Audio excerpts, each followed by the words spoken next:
Hello! Hello everyone. Welcome to Sister and Dad in Wellies. We're just going to show you what we've got: hedges, a woodland, our beautiful trees that we have here, and of course our cows and our calves, and how it all works together and makes it a wonderful planet. Yeah, let's go. Let's go. Hedge in front of us, it's got all oak trees right across it, and every hedge at Clarkin Hill I plushed, which means I laid them, but wherever there was big trees I always left them, especially oaks and any tree that had any significance. We left them. So you can see these are really ancient trees. They do sometimes reduce the growth of the shrubbery under the tree because again it stops the light, but that's the only really poor place. Most of it is quite good, but everywhere we've got double fence. We fence both sides so stock can't get into them, and that gives the rest of the hedge to grow, even with these big trees above them. As you can see, all trees, all being left. And yeah. Is it annoying to have a tree in the middle of the field? Farming wise it is a bit, but that's a beautiful tree. The reason it's got a wire on it is because the young farmers come over and train their tug of war, so they put a weight up on it. But it's a beautiful tree. And that one's not so bad because the cows graze in this, they'll just graze around it. It's a bit more like annoying silage fields. Putting fertiliser on it. Oh, that's true. I didn't even think of that. Only a little bit. I mean, fussy now. This tree here has become quite rotten inside.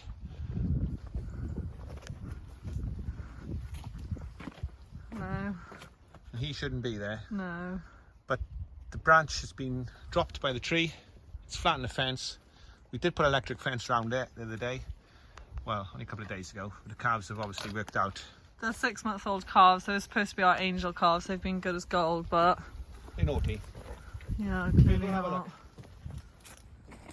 So the one place in this whole field we don't want them to go is there. And what do? Come on, you lot. Out. Very naughty calves. So this is a natural thing that happens to trees. You can see this tree has gone rotten right up to the middle, and it's becoming quite unstable up further. So this tree is going to fall, and it's probably going to do it gradually. So what it's done is fallen down. We've just clapped that wire on the floor. So we've got to just get a chainsaw, cut that off and put the wire back up. That's a temporary measure. Quickly, when we were busy, we just thought this would do the job, but that isn't the best fencer. So here we've got a good hedge.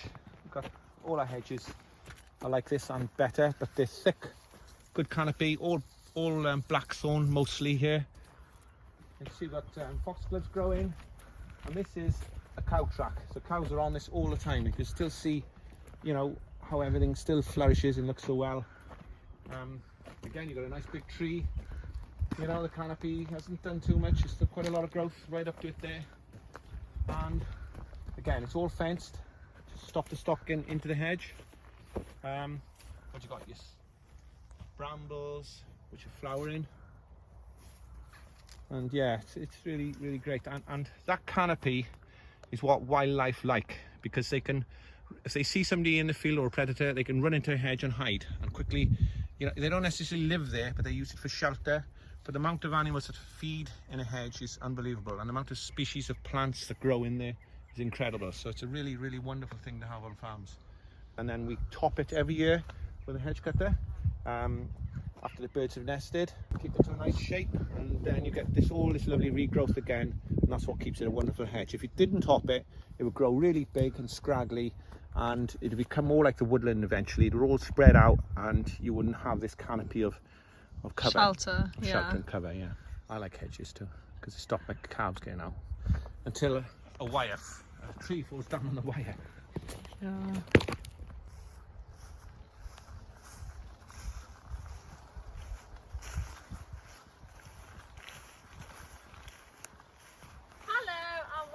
Bob's tree.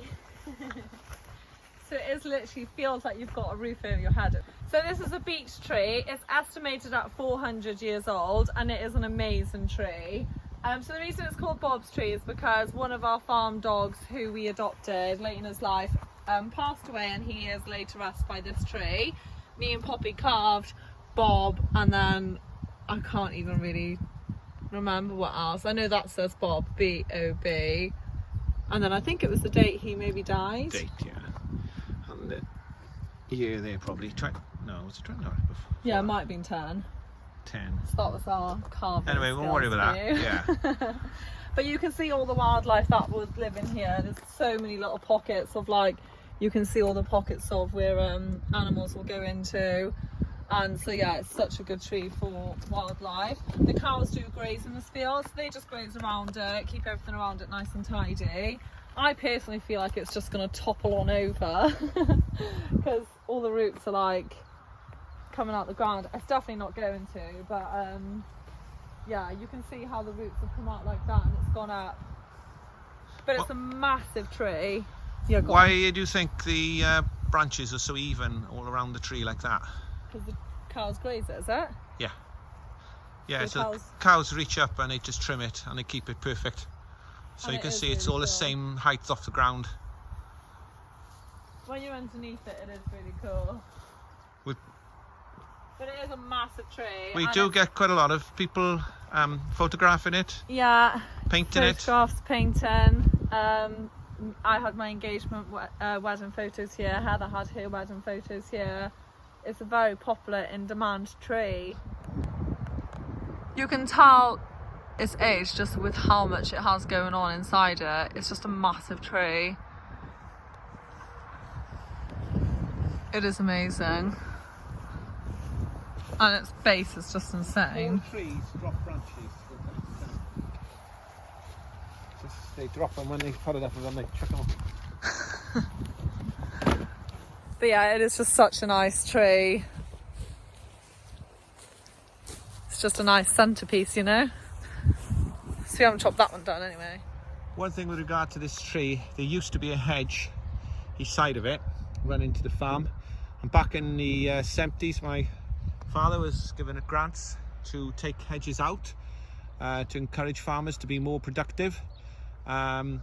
And of course we're now at a point in a time where we're trying to reverse that, which makes me wonder sometimes about the world we live in and what we're told to do. But there you go, he didn't at least take the tree out, and to be fair to him, he didn't take any trees out. He did take out hedges, and to be fair, the hedges he did take out were poor. They were being trampled and they weren't very, useful on the farm. They certainly weren't like this hedge next to you. But a lot of the reason our hedges are like that is because we've double fenced them and managed them well. Which again, most farmers do, to be fair. Yeah, definitely. You're going to look around the countryside and you see beautiful hedges. Well, that's it. We've walked our farm, but if you look over, that's all trees. There's more woodland there. And even right up there, it's just all fields with hedges. So you can see that beautiful valley, and then you've got all the farms on the hill. There are two different farms there. They're our neighbours. So farmers, we regard that as our neighbours, and that one over there is our neighbour. This farm just the other side of the tree is our neighbours. They're obviously our neighbours, they're close neighbours.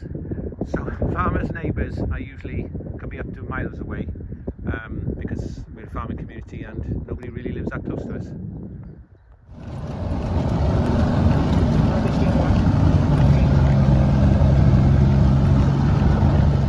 So as you can see, this is a hedge.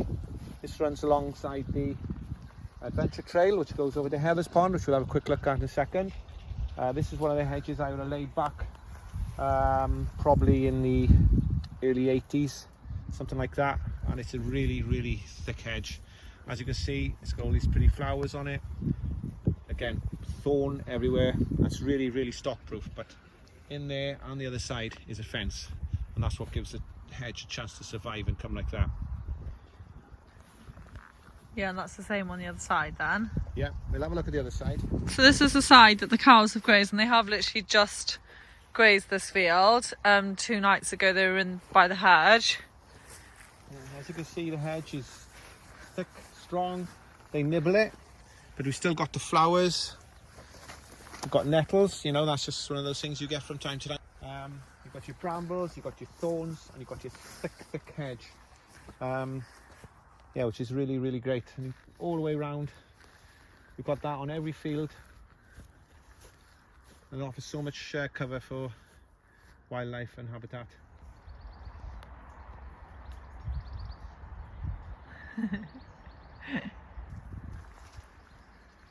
Oh, I lost him. Gosh, he's fast. There he is. He's good. See him? Yeah. Okay, whose pond are we at now? So this is Heather's pond. So it's more of a swampy pond, really. It's a really old pond. We probably put this in the mid-80s, I'd say. And I did that again. And it's just left to its own devices. We did do a little bit of trimming back on it this year because it was a bit overgrown with willow. But yeah, it's a lovely habitat for wildlife again. It is water right through all of that area, and it grows a lot of these reeds.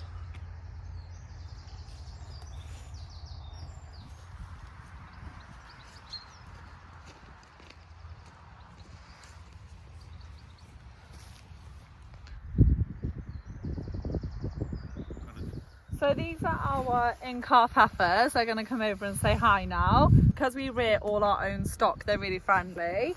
So they were born on the farm, and then when they're about 18 months old, they see a bull, get pregnant, and then this is where they're at now. They're in-calf heifers, due to have their very first baby. Once they have their first baby, they'll start producing milk, and then of course that's how we drink our milk then. So we milk the cows, send it off to a factory where it gets bottled, and then we get to drink their lovely quality milk. So I love this time of year because there's so much grass around. My dad put fertiliser on 2 weeks ago. Yeah, I Something put it like that. on about every 3 to 4 weeks, depending. And the sun has finally come out. Like Dad said, we have been short of grass the last couple of weeks, but up until then we had a bit of rain, so the grass just absolutely shot up. So we have actually been able to strip graze the heifers, which we can't always do in the summer. So we've got a fence up there. You can see where they've grazed really tight the other side of the fence. Because they're not producing milk yet, it's important we don't give them too much grass because they've got the potential to get quite fat, which to be honest they're borderline there now. So it's important that we do it efficiently, make sure that they're having enough but also not too much. And it's just a nice way to graze because now that side can start growing back. If we do get a bit of rain, it can grow back so that if we end up having a dry summer, they'll have that to go back to. They're also, of course, then they'll be putting manure on the ground, which is a really good way to help it grow as well. So that's like a natural way of doing that. And as you can see, they're just a really nice, lovely bunch of heifers. These will all be coming into calve. No, sorry, about half of them will come into the parlour in autumn. And then we've added about 20 heifers the other day that will calve down in the spring. So how many's here altogether? About 50, is it? Something 50. Like that now, yeah. I think there was about 22 originally, and then we added 20, so about 45, yeah. And there is a bull in here. Any of these named? Yeah, there's Casper's in here somewhere. There's Casper. Find out the white one back there, because her mum's called Spook. We got Talia by here. She's just called Talia because her mum was tall and don't know. I seen a bull down there, I think. Yeah, so he's called Gift. He's at the back. So we won't mess about with him because he's a really nice bull. He's a young bull. Just see him there with a ring in his nose. This one's called B. Why is it called B? She's named, I don't know, Poppy named her actually. She's one of Poppy's. So she's actually a little bit older than everyone else. So we kind of base when we put them to the bull on them, how their condition is. We're not going to push anyone. We want our heifers to be healthy, strong. They're not going to produce good quality milk and good healthy calves if they haven't got the strength and the condition to do so. So as much as we put them to the bull when they're 18 months or 2 years, we do very much depend on as long as they're able to do that. So yeah. Size rather than age. And these are just having grass? These are just on grass, yeah, so they're just grazing what you can see. Yeah. And they have nothing else. So we're a low concentrate farm, so we don't feed these anything other than grass at the minute. They only really get feed when they become cows and they start milking. Yeah, and then it's important to keep their energy levels up. So we obviously are a farm, so our main aim of course is keeping our animals healthy and happy, but of course the environment is extremely important to us. Yeah, we're looking after the farm, farming in an environmentally friendly way as best as we can. We've all got a part to play to look after this world we live in.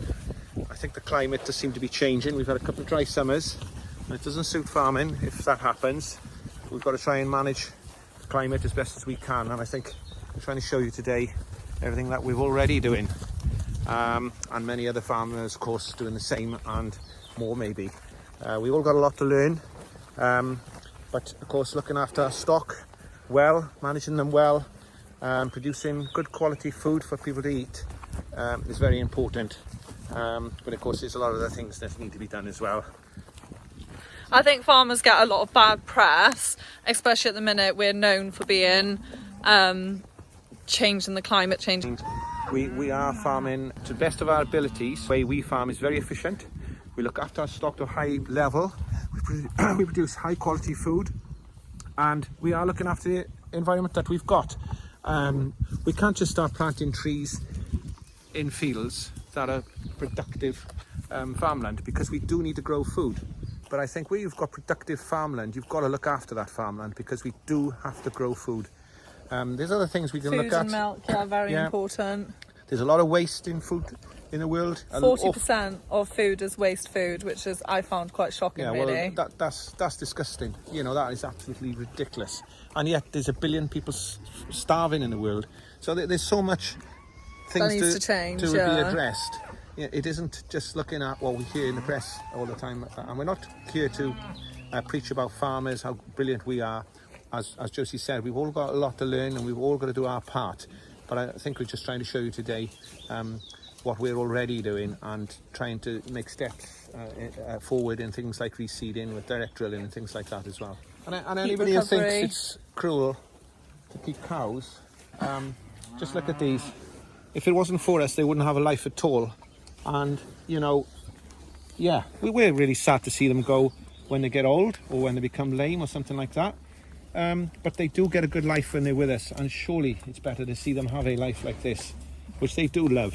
You can see that by them. They're proper spoilt. They're really looked after well. So as you can see, we're back in the adventure park. Doing my health and safety checks. Doing his health and safety checks. Can't get off.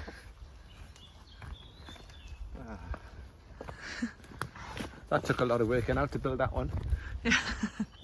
So we're just approaching what I would say is the best pond on the farm. So we've got this lovely beach leading up to it. So as you probably gathered... Do you mean beach tree? Yeah, we've already seen the beach. So as you've probably already gathered, we've got so many beautiful trees on the farm, and a different variety as well, which is really, really nice. And then as you come through the trees, so you've got here where the cattle graze. The heifers. The heifers will be coming in here, yeah? Yeah, this is where the heifers that we've just seen, they'll be coming in here next. So this bottom bit is quite marshy again, it's quite wet. Yeah, we don't put any fertiliser on that part either. No, so that's all kept quite natural. And then, so my mum and dad bought this land that the heifers graze on in 1998. Yeah. Was that right? My dad's already pre-given me all this information. So they bought the land in 1998, just this little section, and it was 20 acres of land and 5 acres of woodland. And they've obviously kept the woodland like it is then, and the pond actually came as it is when he bought it, so he obviously kept it. And yeah, this has so much wildlife on it. There's always like herons and there's fish, and it's a really, really good pond for wildlife, and it's a big one as well. It's the best pond, you reckon, do you? To be fair, they're all very different, aren't they? They all... Good answer. Yeah, they all supply different things actually. Right, move on. Yeah. So don't get me wrong, my parents especially, they've worked extremely hard to get to where they are today, but we are very, very lucky to have this, and I sometimes go for a run, believe it or not, after a long day's work. and I'll run round the walk, and this is like my favourite bit by far. I love this bit. It's just a long stretch of beech trees, and it's just beautiful, and like the ground with the leaves on the floor and the birds singing, and yeah, you can tell it's just all untouched. This was a natural path, more or less, when we bought it. We just sort of took out the bumps and lumps a little bit, but so we are on the adventure trail still. That's our boundary there, and again you can see the bank that would have been formed, and then you've got all these beech trees, as Josie's just said, running all on our left hand side. You have got some magnificent oaks in there as well. This one, beautiful oak just in there again. So there's a stream just behind us. This stream runs through the farm, as my dad's been saying. And again, when I was running around the walk, one day I came across an otter that was just in the stream. So it goes to show just how much wildlife will sit in the woods. And I was obviously running at such a fast pace. That's how I managed to catch it. But normally they would obviously just run away and hide. So wildlife can be quite hard to see. I was really lucky to see that. But it's amazing. I often think it's amazing what's probably sleeping out or hiding out in the woods when we're just walking through. And it is important to look after it. And to our right, we have 200 cows. There's twins giving us a steer out. What's she, twin or? She always has twins for some reason. Oh. 25 years ago, 4 daughters used to sit on that tree and race each other. Yeah, it was good times, to be fair. There's a lovely oak tree by here.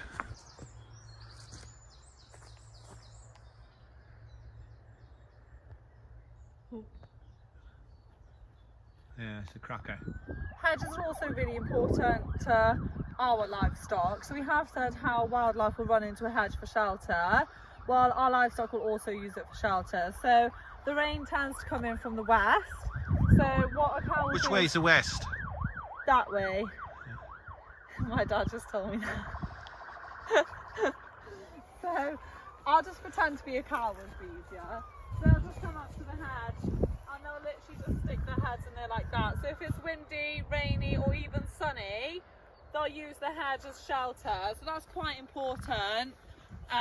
It's important that they have shelter on windy days, actually probably more so on sunny days, because obviously don't want to get a heat stroke. So yeah, it's really, really good for that. Yeah, and as you can see here on this hedge, we've got quite a lot of gorse. So this is because we're lower down on the farm, and we do tend to have more gorse grows down here naturally.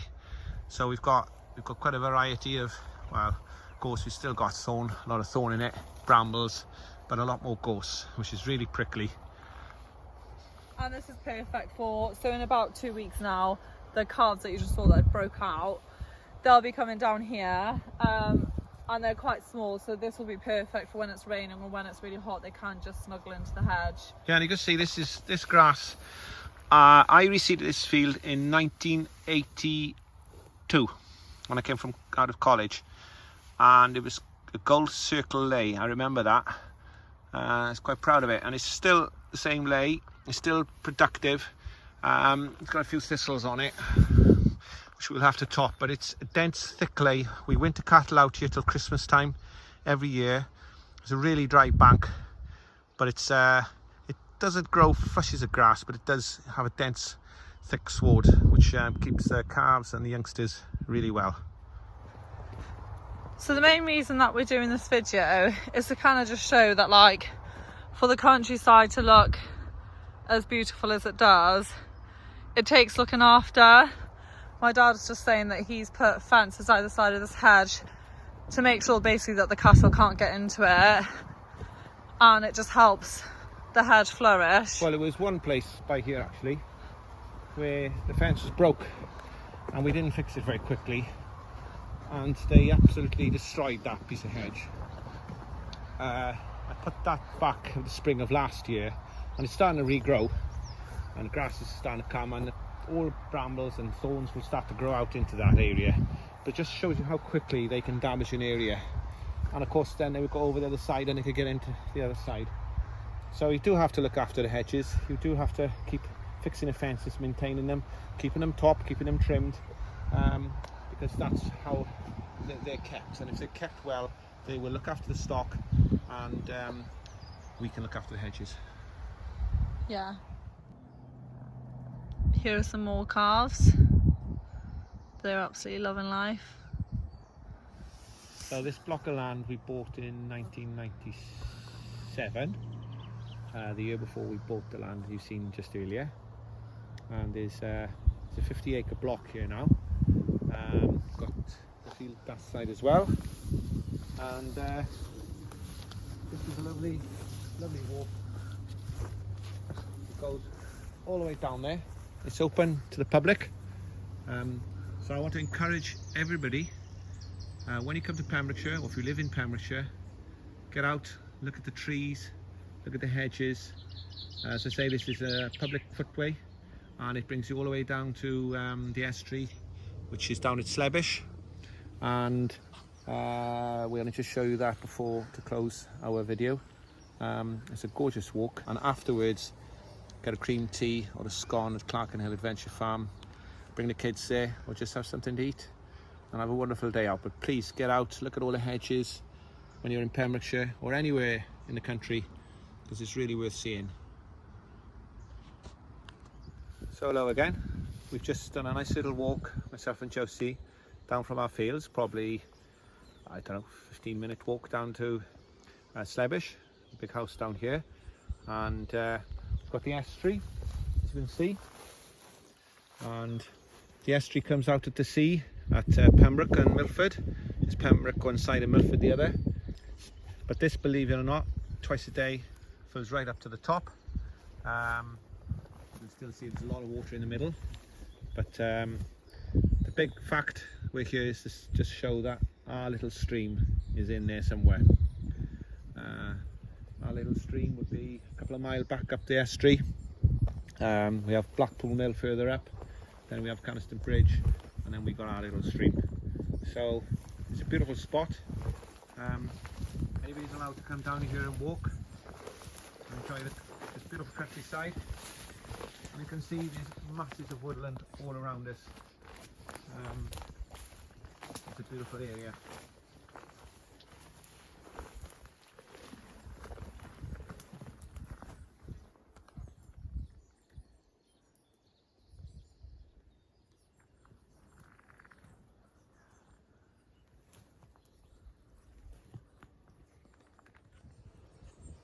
Thank you so much for watching that video. As you've probably gathered, my dad loves trees.